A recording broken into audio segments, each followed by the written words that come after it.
research that's equally valuable.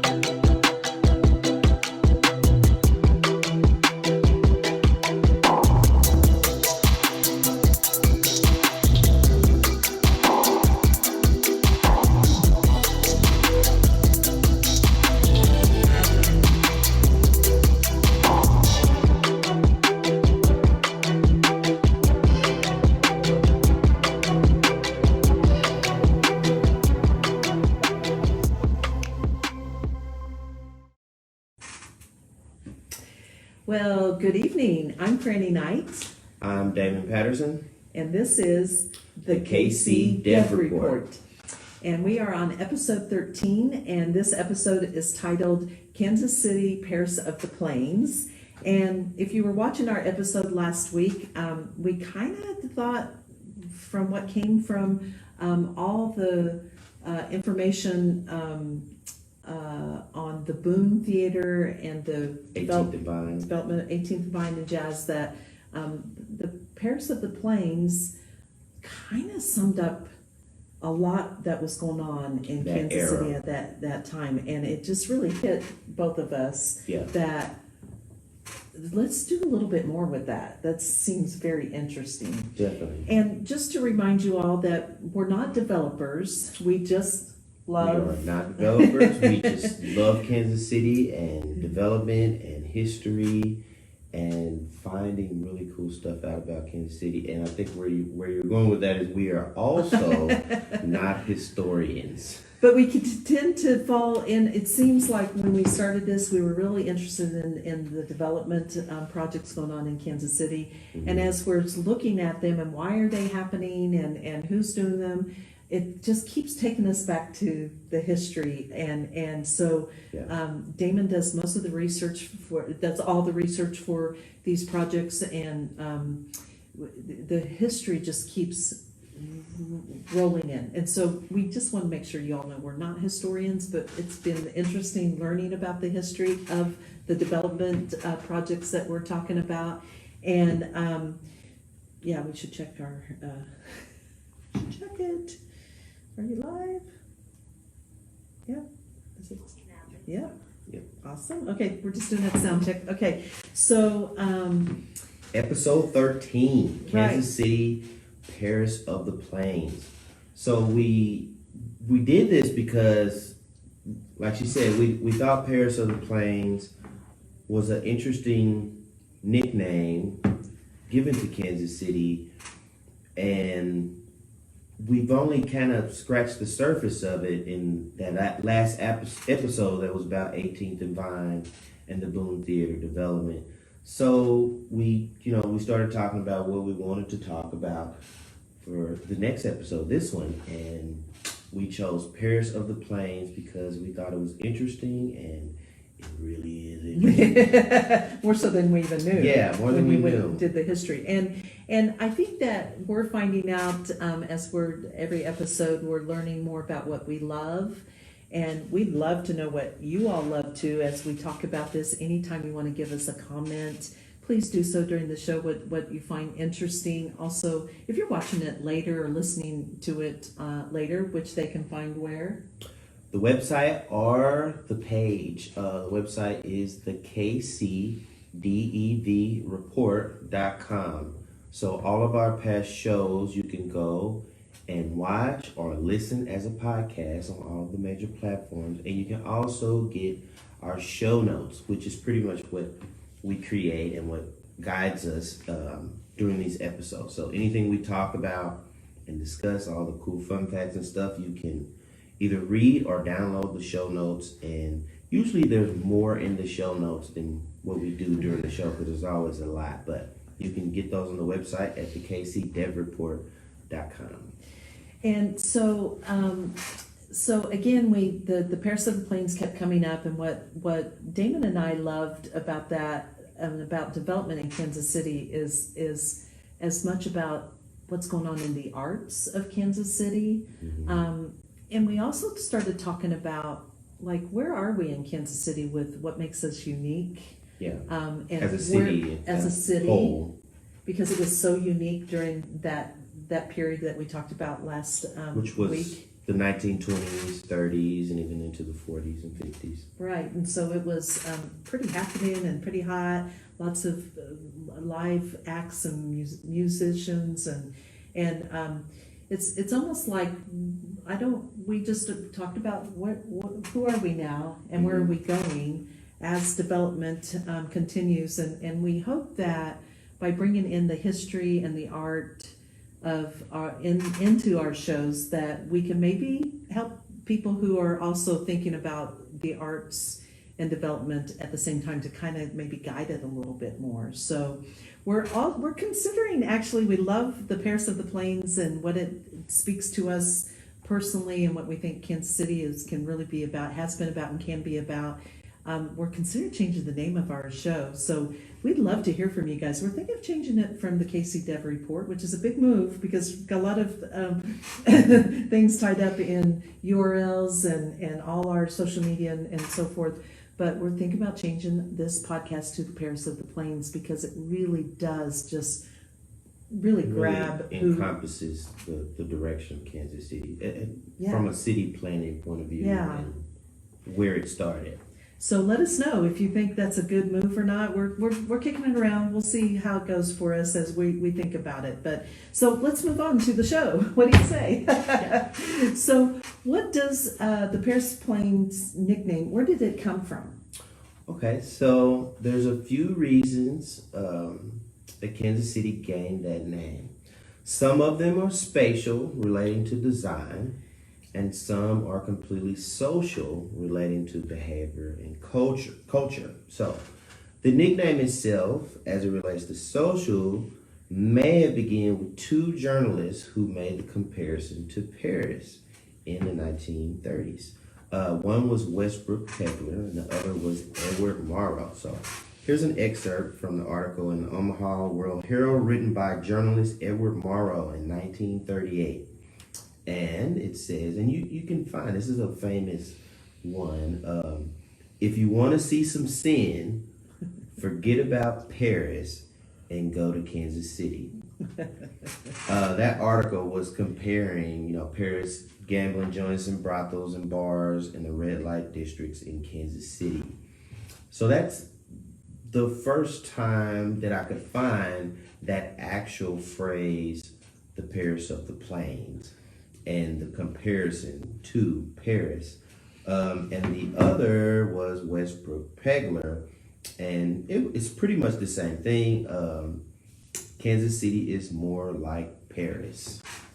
So, which is, I just have to say, again, I'm not from Kansas City originally, so I came in late to the game, not as a child, and it all surrounded me. But one of our favorite beauties of Kansas City is the Country Club Plaza, which is Italian influence, right? So when you told me that after you did your research, and I'm like, wow, that's interesting that we have that we're more like Paris or French, but it is more of a confluence of more European influence than just French, even though the French is pretty powerful here. So I would think some of you out there who's listening, like, well, what about the Italian influence of the Plaza, right?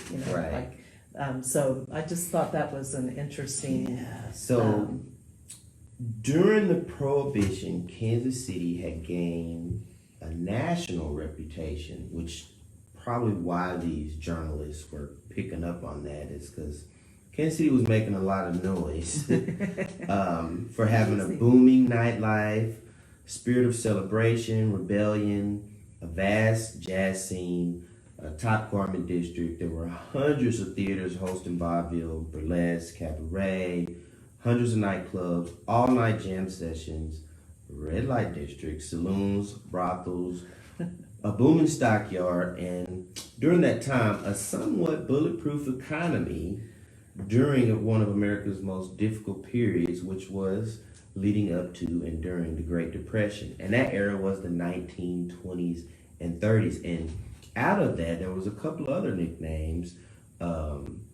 which were Wide Open Town and the wettest block in the world. Which some people might think, oh, well, it's about our fountains, right? Which it's not necessarily about our fountains. No, it's referring to alcohol, prostitution, and gambling at the time. And this is greatly credited to politician Tom Pendergast. So during that 13-year national ban on alcohol, Kansas City citizens were not convicted of manufacturing, transporting, selling, or possessing liquor. In fact, many say prohibition was ignored altogether and never happened in Kansas City.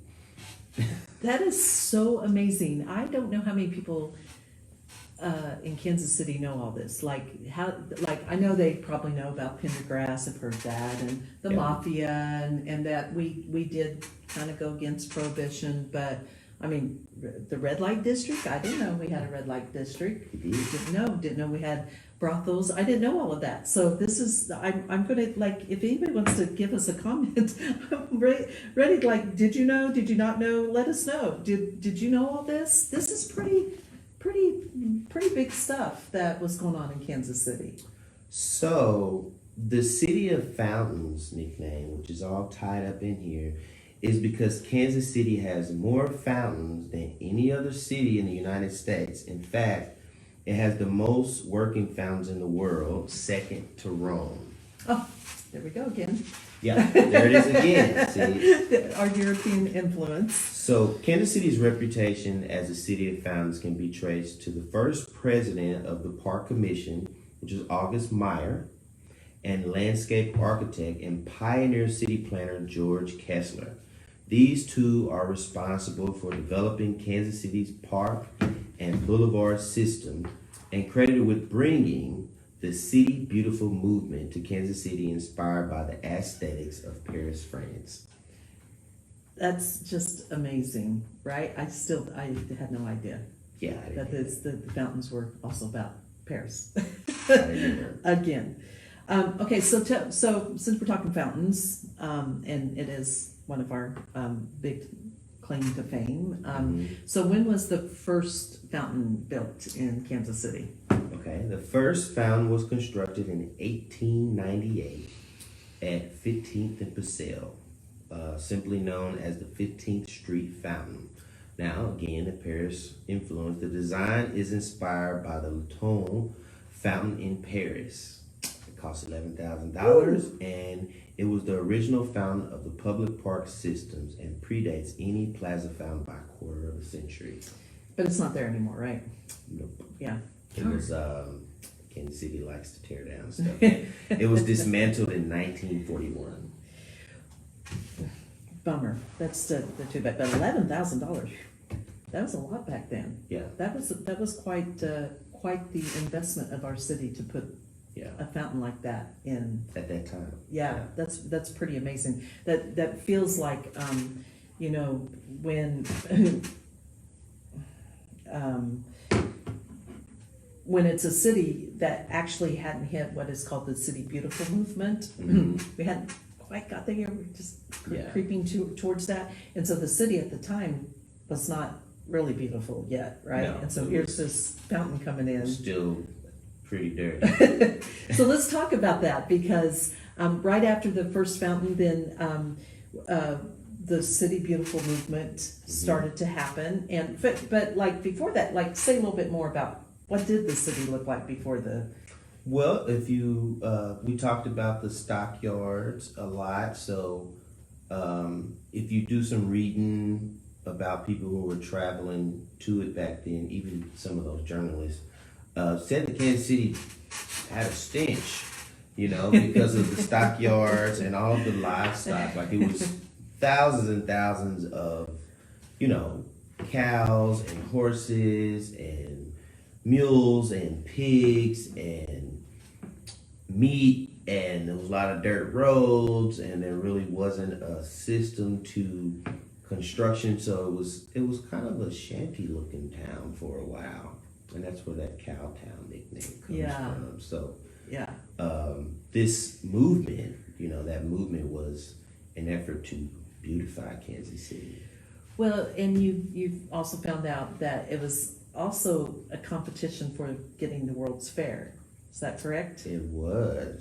So the City Beautiful movement, it's a style of architecture and city planning that was introduced in 1893 at the Columbian Exposition, or the World's Fair, that took place in Chicago from May to October in 1893. The Columbian Exposition became one of the most visited events in the world history, with 27 million tickets sold. Whew. At the time, the fair's director of works was famed architect Daniel Burnham, and it was in direct competition for the exposition that was the 1889 Paris World's Fair, which had unveiled the Eiffel Tower to the world. So this fair was full of architects that studied in Paris at the Beaux-Arts School of Design. That's where all the elements of French Renaissance and neoclassical orders come from. This is where Kansas City gets its boulevard type streets like Paseo or Hyde Park, which were designed by architect George Kessler. They were part of that movement to beautify Kansas City. The style is an ode to the architectural styles of ancient Greece and Rome. It became one of the most important architectural themes from about 1893 to 1941. That's amazing. That's Yeah. absolutely amazing. And you can actually see that in a lot of our downtown buildings. Mhm. But it just like the whole thing, it wasn't just the building design, it was also the Landscape. landscaping, the boulevards and Mhm. park systems. Boulevards, the started changing parkways, the parks, and they're all interconnected. That's Right. what was really interesting about Kessler is he designed it all to just kind of flow together. The park systems, the parkways, and that made it really interesting. And did change the city, definitely. You know, year ago when we were fighting to save the Paseo name, there was so much history in the Paseo itself. Mhm. I didn't even know that this came from this whole School of Arts. Yeah. So that Paris. was very cool. I'm glad we kept the name. So,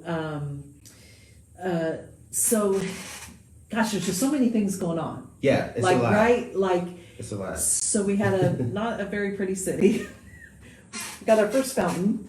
Then we're competing for the World's Fair and getting the influence of the French design. Mhm. And Kessler is really good at this. And so he starts creating this plan for our city with boulevards and parks. And at the same time, just all this is going on. Like in addition to the, starting in the 1920s Mhm. with Prohibition. I mean, just again, that Yeah, confluence. jazz. Maybe that's what we should call it. Our ragtime, podcast is confluence because Right. it's just vaudeville, and the amazing. films, and the Yeah. garment district, and the stockyards, and the railroads, and the Union Depot, and Right. it's just a whole bunch going on at once. Right, with huge French and European, but French influence. Yeah. So Kessler started creating a whole system, and I loved what you said about it was actually a city within a park Mm-hmm. that he came up with. That's so cool.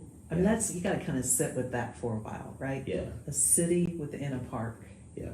And if you ever get a chance to go on Google Earth and look at the city from an aerial point of view, it really is a city within the park, because there's hardly anywhere, especially when we talk about center city and around it, there's hardly anywhere where there isn't green space or open space somewhere.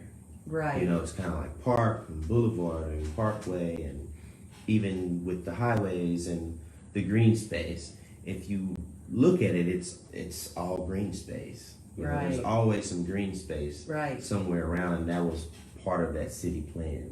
That is so amazing. And what did you say? He wanted a park for every house, or a house that had so a park? part of when I was researching Kessler, part of what his design was, every house should be near a park. That kind of says you have a good house if there's a park nearby. And then there's every neighborhood should have a park, a small park, and they all connect. The small parks connect to the boulevards, and the boulevards connect to the big parks, and they're all kind of interconnected. And he borrowed that from that Beaux School of the Arts. That was the premier school for architects at that time in Paris, and he borrowed it, and I think he did a really good job at bringing it here. Yeah. Because you can definitely see it like on all the boulevards and parkways. Yeah. So how many boulevards and parkways do we have? We have more than 132 miles of boulevards. Kansas City has more boulevards than any other city except Paris. So amazing. So we're the city of fountains. Mhm. We're the city of boulevards. I mean, we could just go on and on and on. What Yeah. we are the city of, right? I mean, it's pretty amazing. We Yeah. should be pretty proud of our city. I think I'm Kansas City should be. I'm sure Yeah. doing your research Yeah. gave you more. It of did. a It gave me pride a about what- appreciation for a lot of elements that I grew up around, but really didn't have any idea how important they were, or where they came from, or how they were always, or how they're all connected. You know, I didn't really know. Yeah. I didn't know at all, really. And then, I mean, little hints and clues like, "This is a big park," you know. Yeah. Um, You know, I think when I personally first came to Kansas City, you know, I think a lot of out of town people who don't know Kansas City, they come into Kansas City, and you always end up on Ward Parkway, right? mhm. Like, I would say that most people who have out of town guests come in end up driving on Ward Parkway. So that's like always the showcase of Yeah. Kansas City. And I too was just like overwhelmed with the beauty of, Mhm. I'm from Wichita. We don't have boulevards Right. in Wichita. Hmm. There are no boulevards in Wichita like that. I Interesting. mean, it's just absolutely, really, it drew me into the city. Many things, the arts drew me in, but the boulevards, but I didn't even really quite put my finger on it, how that did. And then Luce Park Mhm. is such a great park that, you know, right around the plaza, and that was a beautifully done. So I believe that most Kansas City, without even knowing it, really love this about Kansas City, is Yeah. how beautiful the boulevards are and the houses surrounding it. Mhm. But then the parks too, that's also, you know, you add in all the boulevards and the parks, and so how many parks do we have in Kansas City? Kansas City has 221 parks, Wow. 12,242 acres of parkland, 158 miles of trails and bikeways, 29 lakes, hundreds of athletic fields and tennis courts, 106 playgrounds, and 5 public golf courses. It's amazing. So yeah, It's just so, that's. to the early architects and city planners, parks and recreation is very important. Uh-huh. Now, I'm gonna skip, we'll come back, okay, Mhm. so, but I just remembered, one of the park, the fun facts of, that Kansas City, Swope Park. Oh, yeah. We all love our Swope Park, right? It's one Yeah. of the nation's largest in-city parks, even, bigger than, twice as big as New York's Central Park. I Yep. did not know that. I knew it was big. I knew Swope Park was big. I thought, wow, this is a big park. Mhm. But I did not know it was that we hold that largest in-city park, and Yeah, I even think bigger than, that, the other park that's really big is in San Francisco, Golden Gate Park. okay.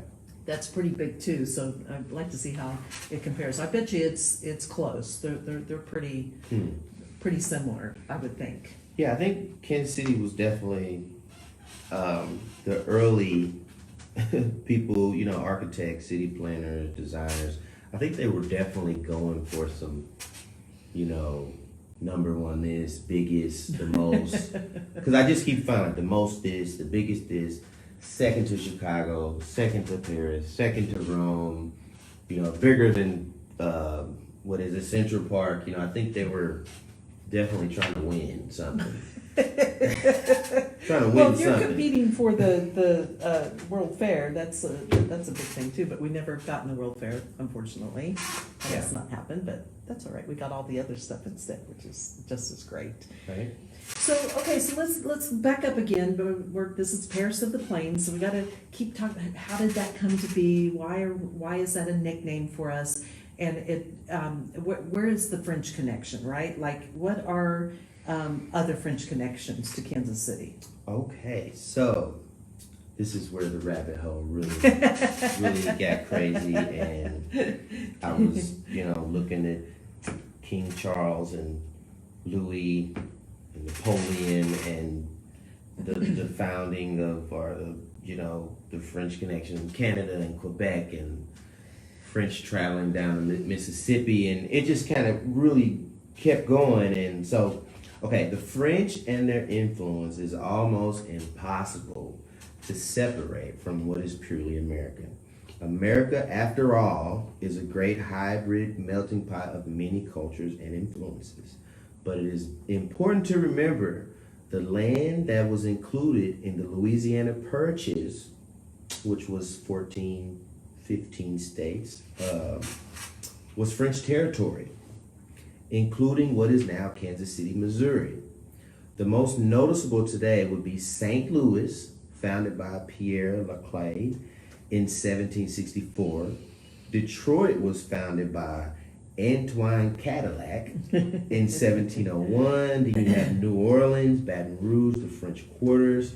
The French and their influence is in totality, would take up many other episodes. The Paris of the Plains moniker is much deeper than generally known. The English language itself is heavily populated by French words like restaurant, menu, technique, occasion, avant-garde, aviation, bachelor's, bureau, cabaret, champagne, cliche, déjà vu, fiancé, television, identity, and so many more.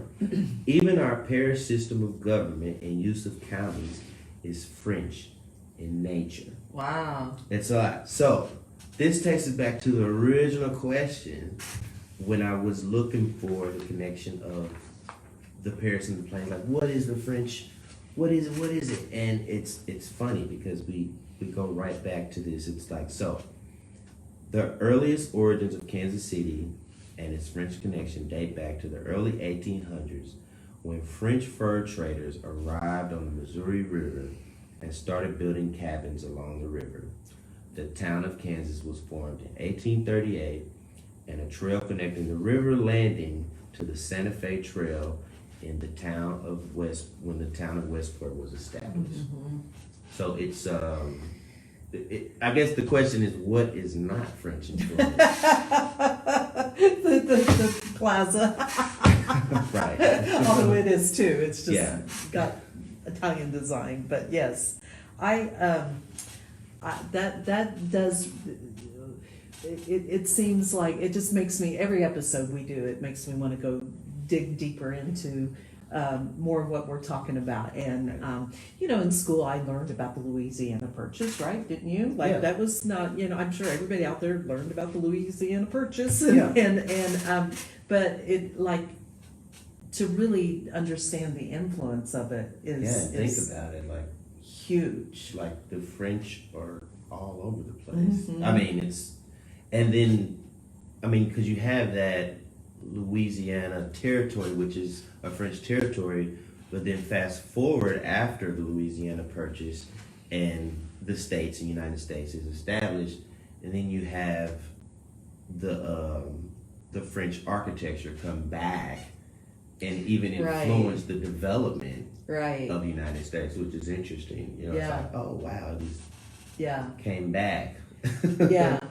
Well, and in some of your fun facts, one of the things that keeps coming back up for me too within that that we talked about in the last episode is the Garment District. I've known about the Garment District and Film Row and the Crossroads. Yeah. For all of those, go down to the First Fridays Art Walk and Crossroads, and you've got to dig a little deeper because there's so much more going on historically that made us really well known in not just the country but in the world. Yeah. And again, it was the French.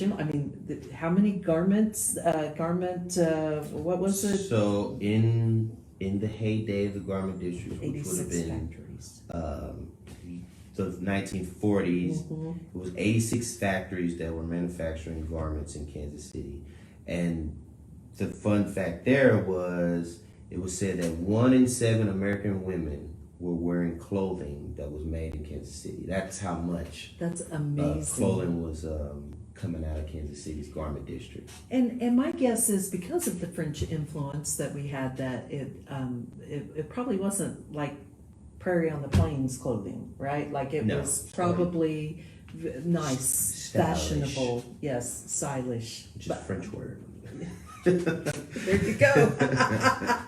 So I think that, like, you know, that's just pretty cool that we had that much manufacturing going on with in the 1940s around garments. And Yeah. you know, as we talk about, you and I privately were talking about the possible name change of our podcast to Paris of the Plains, and that influence. I think about a lot of the art that we have going on.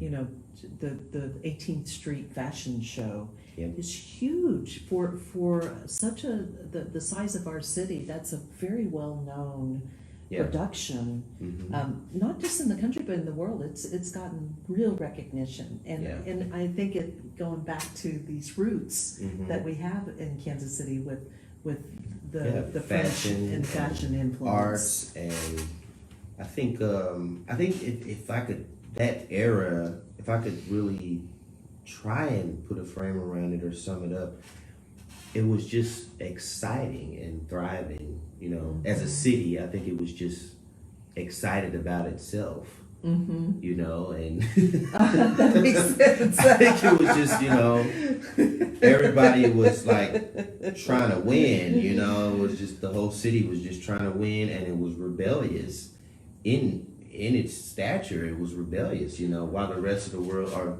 you know, mainly the United States during the Prohibition especially, you know, for a city to just be like, yeah, Prohibition, we're not doing that. Yeah. You But know, which is the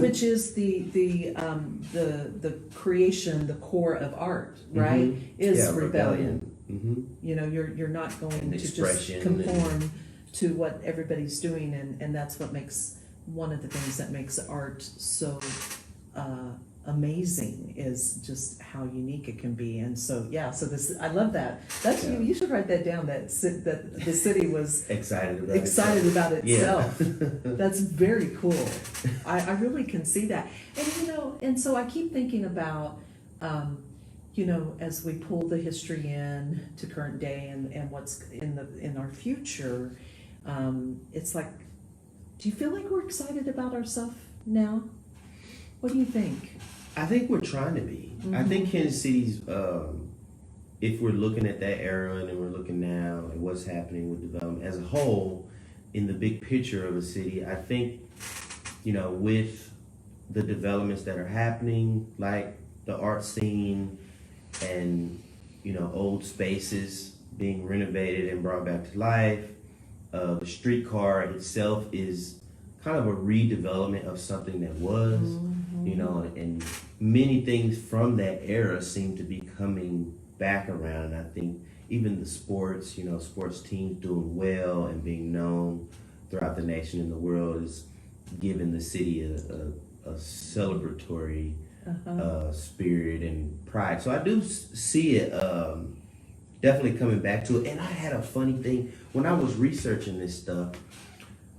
Some of what I've seen in some of the other places that employed that style of architecture is they have, a lot of the cities have what could be compared to a front door or a back door. If you look at the city, a lot of places have like an arrival point in the city. Like here's where you are when you first get to the city. And I was like, Kansas City needs an arrival point, because I think when the river was the primary mode, that was the arrival Right. point. Or when the train was the primary, Right. you know, way that people traveled. I think the Union Union Station, Depot or the yeah. Union Station was like the front door. And I think Right. Kansas City might need to make a new front door. That's a great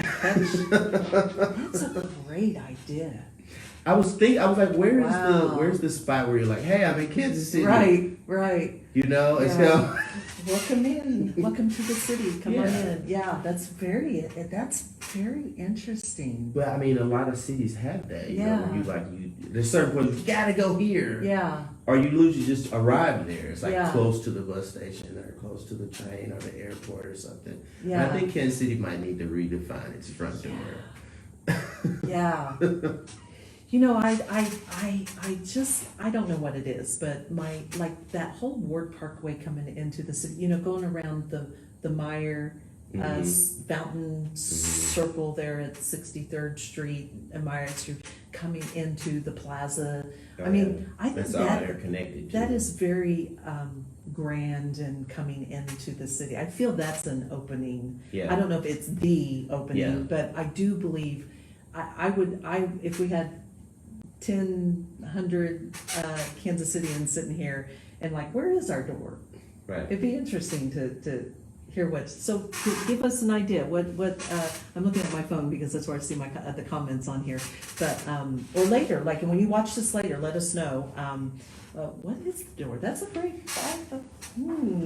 That could be a new episode. Could be. Trying to find it. I mean, because, you know, it could be Where's the front door, side door. I love that. back That's door. really good. That's very good, Damon. You. That's a very good catch. I love that. Wow. So I could talk about this all night. Yeah. I'm sure you could It kind too. of goes on. I mean, I don't know how you do it when you're getting I have to to just this stop at some information point. and just like I would want to just be sharing it with somebody. But your partner Mimi, she's probably watching right now. Yeah. She gets to hear a lot of this, right? Yeah.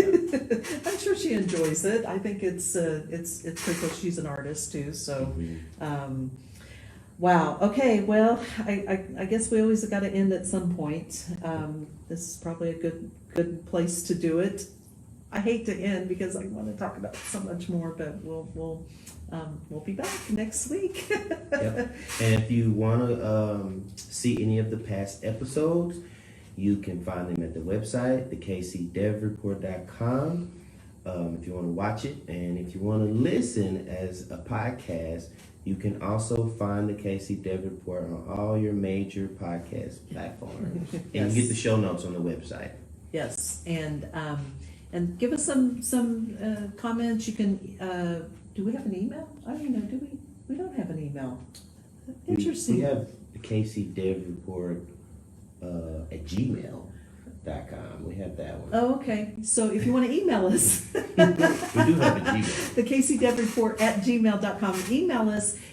We'd love to know your thoughts on us changing our name to the Paris of the Plains. Do you think that's a good idea? We'd love to know your thoughts on what is our door to Kansas City, and anything else you want to give us. We're always open to your guys' input Comments, to show us. ideas. You may have some fun facts that we don't know. Right, I'm sure they do. Yeah. Okay, so my name is Franny Knight, I'm Damon Patterson. and this is is the KC Dev Report. So